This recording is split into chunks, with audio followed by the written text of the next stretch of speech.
Immigration pa lang ng Pilipinas, airport pa lang ng Pilipinas, sabi ko sa kanya, behave. Behave kasi pupunta tayo sa ibang bansa. Kasi nasa airport pa lang ng Pilipinas, pinagtitinginan siya. Alam niyo naman yung expression, welcome, let's go to Dubai! Behave. Pupunta tayo ng ibang bansa, mag-behave ka. Kaya pala, sa immigration ng Pilipinas, siya ang natagalan kasi ang sabi sa kanya, patingin ako ng mga, ng mga social media kung saan ka famous. Kasi sinasabi niya pala na famous siya doon. Or famous siya. So, chinek yung kanyang social media kasi famous nga. Di okay, nakalipad papuntang Dubai.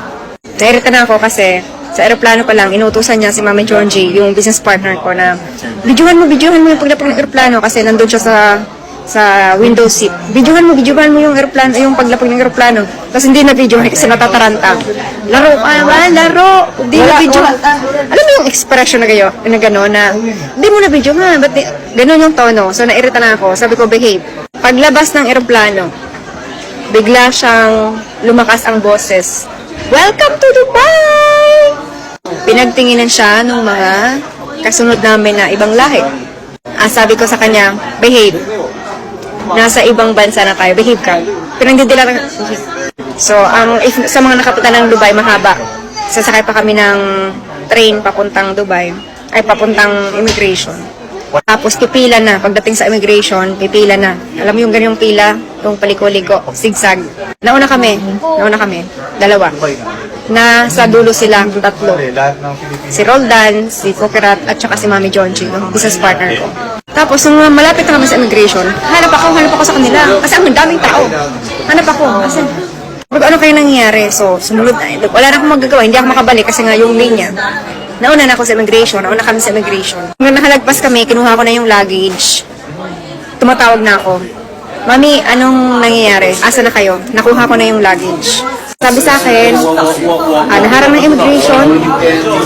So, doon pa lang, sa linya, pinakadulong linya, naharang na ng immigration.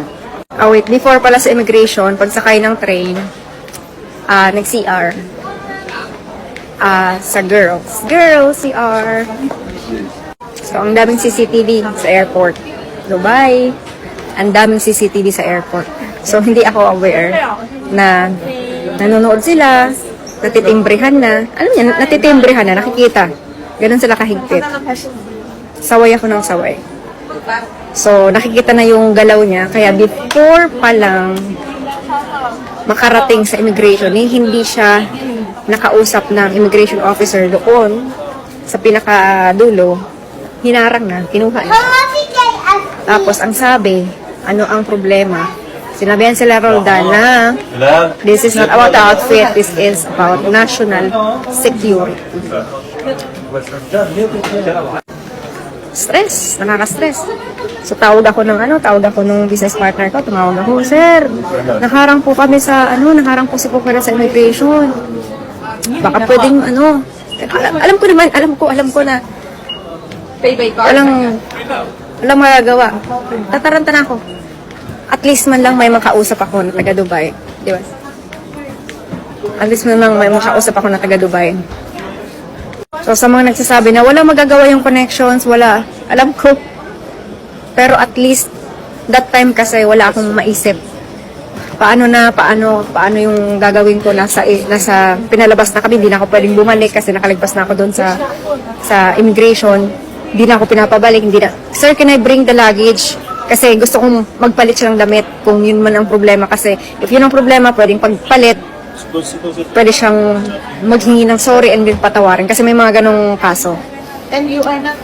Ayaw siyang kausap ng immigration officer. Si Roldan ang gustong kausap, tsaka si Mami Jonji. Ang sabi, pag lumalapit siya, no talk.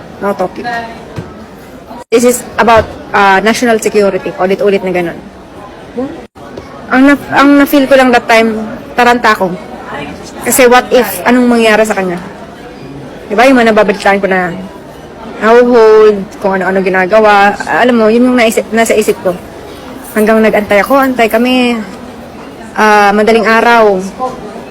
Arrive kami ng 7 to 8 p.m. Madaling araw na, antay pa rin ako. Kasi, umaasa ako na makakalabas siya sa immigration. Kasi yun sabi nung contact ko dito na Hindi, papatawarin yan, madam. Papatawarin siya, papalabasin siya. Wait lang siya ng 2 to 5 hours. Papatawarin yan. Mag-sorry lang siya. Makiusap siya. Palit siya ng damit. Bura siya ng makeup. Hanggang sa nagdesisyon na no daw talaga, no. Ang sabi sa kanya, ang sabi kila Roldan, kasi hindi siya nga kinakausap, blacklisted. Do not ever come back to Dubai again. Ayun ang sabi sa kanya.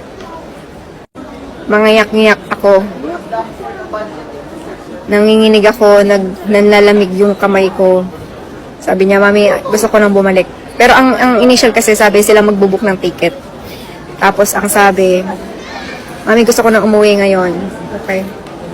I'm so sorry. Book ng ticket, pauwi ng Pilipinas. So, yun yung totoong nangyari. Lesson learned. Ayon ang totoong nangyari.